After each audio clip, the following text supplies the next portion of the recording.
கர்த்தருடைய பரிசுத்த நாமத்திற்கு ஸ்தோத்திரம் உண்டாவதாக. கடந்த பதிவில் மேட்டுப்பாளையம் சென்றிருந்த பொழுது நடந்த சம்பவங்களை குறித்து நான் உங்களோடு கூட பகிர்ந்து கொண்டேன். அங்கு நடந்த அவமானம் நிந்தையின் காரணமாக ஆண்டவர் கூறிய மற்ற எந்த வார்த்தையும் நான் எங்கேயும் கூடாதபடிக்கு என்னுடைய செவிகள் அடைத்து கொண்டு நான் போக மாட்டேன் என்று சொன்ன போதில் என் நுகத்தை உன் நுகத்தின் மீது வைக்கிறேன் என்று சொல்லி எனக்கு ஆண்டவர் இந்த ஒரு மாதிரி கழுத்து சுலுக்கி இப்படியே இருந்த மாதிரி எல்லாம் இருந்ததாக நான் உங்களோடு கூட பகிர்ந்து கொண்டேன். அப்படி இருந்த போதில் ஒரு வாரமாக அந்த கஷ்டப்பட்டுக்கிட்டே இருந்தேன். என்னால் என்ன செய்கிறேன்னு எனக்கு தெரியல. ஆண்டோட்ட மன்னிப்பு கேட்டாலும் இது பண்ணாலும் ஒன்றும் சரியாகலை. அப்போ சரி, நம்ம எப்படியாவது ஆண்டோடைய ஊழியத்தை செய்வோமே அப்படின்னு சொல்லிட்டு என்ன பண்ணிட்டேன், ஒரு நாள் இரவு ஜபத்தை முடிச்சுட்டு ஒரு 10 மணிக்கு, எனக்கு விராலிமலை எங்கே இருக்குது என்பது தெரியாதுன்றனால எனக்கு தெரிந்த நண்பர் அங்கே பல்லடத்தில் டிரைவராக இருக்கிறாங்க. அவங்கக்கிட்ட எங்கே இருக்குதுன்னு கேட்டபோது திருச்சி போய் திருச்சியிலேருந்து மதுரை வர வழியில் இருக்குதுங்க விராலிமலை, அங்கே தான் போகணும் அப்படின்றாரு. நான் அந்த பக்கம் போனதில்லை.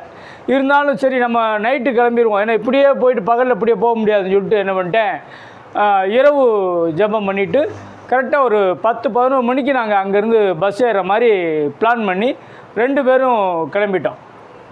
கிளம்பி பல்லடம் பஸ் ஸ்டாண்டில் திருச்சி பஸ் ஏறி உட்காந்து திருச்சி பஸ்ஸுக்கு டிக்கெட் எடுத்துகிட்டு கொஞ்சம் ஜெபம் பண்ணிட்டு அப்படியே நல்லா படுத்து தூங்கிட்டேன். காலையில் திருச்சியில் போய் இறங்கிடுவோன்ட்டு அந்த குறிப்பிட்ட டைம் ட்ராவலிங் போய்கிட்டே இருக்குது. அப்போது நெடுக போய்கிட்டே இருக்கும் போதில் ஒரு 2:30-3 மணி இருக்கும். 3 மணி வந்து குளித்தலை தாண்டி போய்க்கிருக்கு. அதாவது பல்லடத்துலேருந்து காங்கேயம் வெள்ளக்கோயில் அப்படியே அந்த வழியிலே வந்து கரூர் திருச்சி இந்த வழியில் வந்து தான் வருது. வந்து கரெக்டாக குளித்தலையே தாண்டிது. குளித்தலையை தாண்ட வரும்போதில் ஒரு ஸ்பீட் பிரேக்கை வந்து தாண்டி பஸ் அப்படியே குலுங்கி அப்படியே நின்றுச்சு பார்த்துங்க. அப்போ நான் அப்படி படுத்திருந்த அந்த கம்பியிலேருந்து ஒரு குலுங்கினோடனே ஒரு சட்டக்குன்னு ஒரு சவுண்டு மட்டும் கிடச்சி எனக்கு கழுத்து சரியாயிடுச்சு. கழுத்து நேரம் வந்த மாதிரி ஆயிடுச்சு. அப்போ அங்கிட்டு திரும்பி பார்த்தா எனக்கு ஒரு பிரச்சனையும் இல்லை. அப்போது டக்குன்னு ஆண்டவர் அப்போ இருந்தால் பழையபடிக்கு பேசுகிறார். எலும்பு அப்படின்ட்டார். எலும்பு முதல்ல நான் எலும்பு உட்காந்துட்டு இது பண்ணிக்கிருக்கிறேன். அப்போ ஆண்டவர் வந்து இதிலேருந்து அப்படியே பேசுகிறாரு, இந்த பகுதியிலேருந்து நான் சொன்ன காரியத்திற்காக ஜெபம் பண்ணிகிட்டே வா அப்படின்றாங்க. குளித்தலையில் இந்த பக்கத்தெல்லாம் சைட்லெல்லாம் படித்துறைகள் தெரியுது. அங்கே வந்து நிறைய அந்த படி தண்ணி ஓடுறதெல்லாம் தெரியுது. அப்படியே கொஞ்சம் அப்படியே இப்போ கொஞ்சம் கொஞ்சமாக போக டைம் போக பல பிடிச்சிக்கிட்டே இருக்குது. அப்போ வெளியில் என்ன நடக்குன்றதெல்லாம் தெரியுது. அப்போ படித்துறைகள் இதெல்லாம் காட்டும் போதில் நெடுகளும் குளித்தலையிலேருந்து திருச்சி வரைக்கும் என்னென்ன பாவங்கள், என்னென்ன அக்கிரமங்கள், என்னென்ன இருக்குதுன்னு சொல்லி ஆண்டவர் ஒவ்வொன்றா சொல்லிகிட்டே வர்றாரு. அங்கே மட்டுமில்லை, எல்லா ஊர்களையும் பொதுவான சில பாவங்கள் இருக்கும். விபச்சாரம் இருக்கும், விக்கிரக ஆராதனை இருக்கும், வேசித்தனம் இருக்கும், பில்லிசூனியம் இருக்கும். இப்படி ஏதாவது ஒரு காரியங்கள் எல்லா ஊர்களையும் யாராவது ஒரு சிலர் பண்ணிகிட்டு இருப்பாங்க. அங்கே அந்த பிசாசுனுடைய ஆளுகை அதிகமாக இருக்கும். அந்த பிரச்சனை இருந்துக்கிட்டே இருக்கும். இப்போ அப்படி இருக்கும் போதில் அந்த லைனில் போய்கிட்டே இருக்கும் போதில் ஒவ்வொரு பிரச்சனையாக சொல்லிட்டு வர்றேன். இந்த இடத்துல எதுக்காக ஜெபம்னு, இந்த இடத்துல எதுக்காக ஜெபம்னு சொல்லிட்டு இருக்காரு. எல்லாத்தையும் நான் பகிரங்கமாக என்ன செய்ய முடியாது, பொது வெளியில் சொல்ல முடியாது. ஆனால் அதனால் அந்த காரியத்துக்காக நான் ஜெபம் பண்ணிக்கிட்டே போகிறேன்.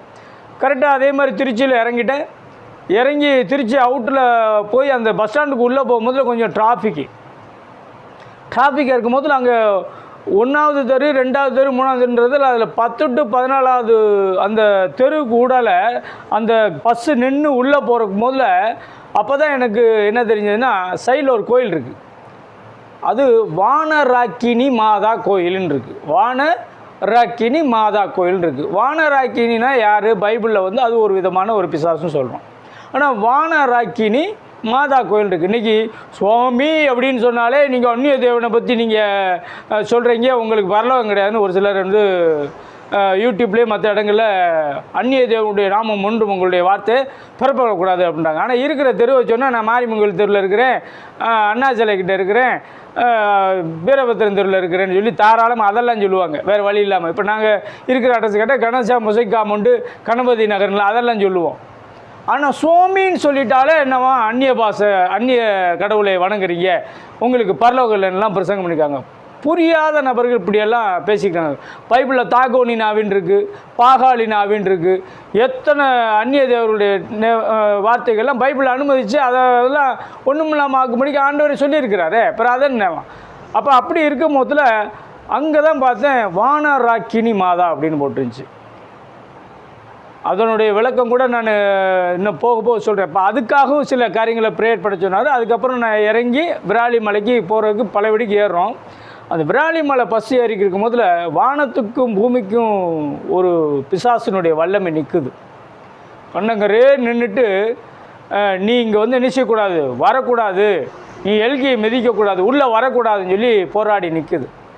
அப்போ நான் அப்படி தான் வருவேன், உன்னால் முடிஞ்சதை செஞ்சு பாருங்கிறோம். பஸ்ஸில் போய்கிட்டே இருக்கும் போதில் ஆண்டவர் எங்கூட பேசிக்கிட்டு இருக்காரு.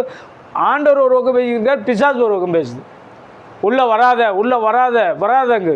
நான் அப்படி தான் வருவேன்னு சொல்லிட்டு நான் சாட்டுக்கு எனக்கு முன்னாடி வருகிறது ஆண்டவர், அவர் வருகிறார், உன்னால் முடிஞ்சதை செஞ்சு பாருன்னு சொல்லிட்டு நான் அப்படியே உள்ளே போய்கிட்டே இருக்கிறோம். வாக்குவாதமாகிட்டே இருக்குது. நான் அப்படி தான் வருவேன், உன்னால் முடிஞ்ச பாருன்னு சொல்லிகிட்டே வர்றோம்.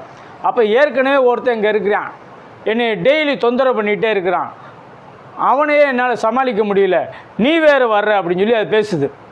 அது எப்படிங்க, பிசாசெல்லாம் உங்ககிட்ட பேசுகிறதெல்லாம் தெரியுது, ஆண்டவர் பேசினார்னு கூட ஒத்துக்கலாம், பிசாசெல்லாம் அவங்க கூட பேசுறது தெரியுன்றீங்களே, இதெல்லாம் நாங்கள் எப்படிங்க நம்புறது அப்படின்னு கூட நிறைய பேருக்கு சந்தேகம் ஏற்படலாம். நான் ஏற்கனவே வந்து ஆவிகளின் அட்டகாசம் சொல்லி ஒரு பதிவில் வெளியிட்டிருக்கிறேன். நான் பேக்கிங் கிளிப் கம்பெனி நடத்தின கம்பெனிக்குள்ளே அந்த ரசிக்கப்பட்ட நாளுக்கு முன்னாடியே வந்து ஒரு ஆவிகளுடைய வீட்டு தங்கியிருந்த வீட்டில் நான் குடியிருந்து அங்கே நடந்த சம்பவங்களை உங்களோடு கூட பகிர்ந்துருக்கிறேன். அதே மாதிரி 40 நாள் உபவாசத்தில் 21 ஆவிகளை ஆண்டவர் போய் ஒரு இடத்துல நின்று விரட்ட சொன்னார். அதுக்கப்புறம் மறுநாள் அந்த இடத்துல நாங்கள் வீட்டில் ஜெபிக்கும் போதில் வானமண்டலத்தின் பொல்லாத ஆவி இப்படி நின்று எல்லா ஆவிகளும் வந்து எங்களை கொல்லுவதற்கு வந்ததாகவும், அப்போ ஒரு பெரிய ஆவி வந்து ரெக்கையோடு வந்து நின்று முட்டி ஒரு பூட்டு கூட இந்த மாதிரி கதவுக்கு பின்னாடி விழுந்ததெல்லாம் நான் ஏற்கனவே பதிவிட்டுருக்கிறேன். இப்போ ஆவிகளுடைய அந்த காரியங்கள்லாம் எனக்கு அப்போவே தெரியும். ஆனால் அப்போ வந்து எனக்கு ஒரு பயம் இல்லாமல் ஒரு இது இருந்துச்சு. ஆனால் எப்போ வந்து ஒரு சில இடங்களில் இந்த கட்டிலெல்லாம் துண்டாக தூக்கி தடன்னு ஆடிச்சுன்னு சொல்லி ஒரு பையன் சொன்னானோ, அதுலேருந்தே கொஞ்சம் பிசாசுனா பயம்தான், யாருக்குமே இருக்கும் தான். வந்து ஒரு முரட்டுத்தனமான ஒரு பயம் இல்லாத ஒரு காரியம் இருந்தாலும் அதனுடைய கிரியைகளை மற்றதெல்லாம் இந்த மற்றவங்க சொல்லும் போது நமக்குள்ளே ஒரு மனசுக்குள்ளே ஒரு பயம் வந்துருச்சு. அப்போது அதுக்கப்புறம் ஆண்டவர் கூட இருந்தபோது ஆவிகளை விரட்டுறதுக்கு உண்டான வல்லமைகள்லாம் கொடுத்த போது அதெல்லாம் அப்புறம் போராடி மேற்கொண்டோம். அப்புறம் தான் எனக்கு இந்த ஆவி பேசுகிற காரியங்கள்லாம் எனக்கு தெரிஞ்சது. இப்போ இப்படி படிப்படியாக போய்க்கிருக்கும் போதில் அதான் இந்த காரியத்தில் எனக்கு அந்த ஆவி டைரெக்டாக நின்று பேசுது. இப்போ நான் இறங்கி ஏற்கனவே தான் நம்மளை தான் மேட்டுப்பாளையத்தில் படாத பாடு ஒரு ஆள் படுத்தி அனுப்பி விட்டுருச்சா அப்படின்னு சொல்லிட்டு என்னை யாரை எங்கேயும் எதிர்பார்த்து போக வேண்டாம். நம்ம என்ன பண்ணுவோம், இறங்கி காலையில் பல்லு விளக்கிட்டு மூஞ்சியை கழுவிட்டு அந்த இடத்துல என்ன பண்ணுவோம், நல்லா ஆண்டவர் மேற்குக்கும் கிழக்குக்கும் வடக்குக்கும் தெற்குக்கும் நடனார். புதுக்கோட்டை ரோடும் இந்த சைடு ஒரு ரோடு, அப்புறம் அதே வந்த ரோட்லேயும் மதுரை ரோடும், அந்த ரோடை ஃபுல்லாக இறங்கி இங்கிட்டு 2 கிலோமீட்டர், அங்கிட்டு 2 கிலோமீட்டர், இங்கிட்டு 2 கிலோமீட்டர், அங்கிட்டு 2 கிலோமீட்டர் நடக்கிறோம். நடந்துட்டு இங்கே ஏதோ ஏற்கனவே ஒரு புண்ணியவான் ஒரு ஊழியக்கார் வந்து தொந்தரவு பண்ணிக்கிருக்குதா பிசாசு சொல்லிச்சு. அந்த ஊழியக்கார் யாருன்னு தெரிஞ்சால் நல்லா இருக்குமே அப்படின்னு சொல்லி இந்த காரியத்துக்காகலாம் ஜெபம் பண்ணிவிட்டு, அப்போ அந்த ஊழியக்கார் யாராக இருக்குமேன்னு சொல்லியிருந்த போதில் நான் பக்கத்தில் ஒரு சர்ச்சு இருந்துச்சு, ஒரு மாடியில் சர்ச்சு நடந்துச்சு. அங்கே போய் இந்த ஊழியக்கார் எங்கே இருக்குன்னு கேட்டால் அவர் ஒரு சர்ச்சுக்கார் கூரை ஷாப் தான் வச்சு நடத்திக்கிருந்தாங்க. ஸோ இவராக தான் இருக்குமோ அப்படின்னு சொல்லிட்டு நான் போயிட்டு உள்ளே இருக்கும் போதில் அவர் பாஸ்டர் நாங்கள் இப்போ தான் ஊழியம் ஸ்டார்ட் பண்ணியிருக்கிறேன், நீங்கள் இங்கேருந்து அந்த சைடில் ரோட்டில் நீங்கள் உள்ளே போகும்போதில் அங்கே ஒரு குடும்பத்தில் இருப்பாங்க, அவங்க ஒரு 150 குடும்பம் அங்கே அந்த சபை விசுவாசிகள் வர்றாங்க, அங்கே நீங்கள் இந்த காரியத்துக்காக போக சொன்னீங்கன்னா அவங்க எல்லாமே இன்னும் நல்லா ஜெயிப்பாங்க, நானும் ஜெபம் பண்ணிக்கிறேன் அப்படின்னு சொல்லி அவர் அந்த இடத்த சொல்லி அனுப்புனார். சரி, அங்கே சொல்லி அனுப்புறதுக்குள்ளே 2 பேருக்கு என்ன ஆச்சு, நடந்ததுக்காக களைப்பாகி பசி அதிகமாகிடுச்சு. பெசாட்டுக்கு ஒரு கடையில் போய் நல்லா இட்லி தோசை ஏதாவது சாப்பிட்டுட்டு அப்புறமா நம்ம போய் அங்கங்கே போய் திட்டு வாங்க இருக்கோம், அவமானப்படுறதுக்காக தெம்பு வேணுமே. நான் 2 தோசை, அவங்க 2 தோசை சாப்பிட்டு இட்லி சாப்பிட்டுட்டு அதுக்கப்புறம் இது பண்ணிவிட்டு நடந்து போகிறோம். நடந்து அவங்க வீட்டுக்கிட்ட போய் அவங்கள தேடி போன போது அந்த பாஸ்டரும் அந்த பாஸ்டர் சகோதரியும் வாங்கன்னு சோத்திரம் சொல்லி ரொம்ப அருமையாக எங்களை உபசரித்தாங்க. நான் எதிர்பார்க்கவே இல்லை இப்படிப்பட்ட ஊழியக்காரங்களும் இருப்பாங்களா அப்படின்னு. மேட்டுப்பாளையத்தில் அப்படியே ஊழியக்காரங்க, இங்கே இப்படி ஊழியக்காரங்க. அவங்கள போய் சந்தித்த போது பல் விளக்கிட்டீங்களா, முகம் கழுவிட்டீங்களா, எல்லாம் இது பண்ணிட்டீங்களா, சாப்பிட்லாம் அப்படின்னு சொல்லி முதல் சொல்கிறாங்க. இல்லை பாஸ்டர் நான் அந்த மாதிரி சாப்பிட்டுட்டே வந்துட்டோம் அப்படின்னு. நீங்கள் என்ன ஆண்டவர் சொல்லி அனுப்பி வந்தவங்க, நீங்கள் இப்படியா பண்ணுறது, அதென்ன போய் சாப்பிட்டுட்டு வந்துட்டேன்றீங்க, இப்படியெல்லாம் செய்யலாமா அப்படின்னு சொல்லி ரொம்ப அன்பாக கோவப்படுறாங்க. எனக்கு அப்படியே எந்த அளவுக்கு முதல்ல அவமானப்படுத்தினா அதுக்கு அப்படியே நேர்மாறாக அங்கே நடக்குது. அப்போ எனக்கு நம்ம தப்பு பண்ணிட்டோமே, ஆண்டவர்கிட்ட நின்று கேட்டிருக்காம போச்சுன்னு சொல்லி அப்போ கூட எனக்கு கொஞ்சம் இது பண்ணேன். அதுக்கப்புறம் அவங்க என்ன நடந்துச்சு, அவங்க என்ன சொன்னாங்கன்றது நான் அடுத்த பதிவில் உங்களுக்கு சொல்லிடுறேன். ஆண்டவர் தாமே உங்களை ஆசீர்வதிப்பாராக, பாதுகாப்பாராக. ஆமென்.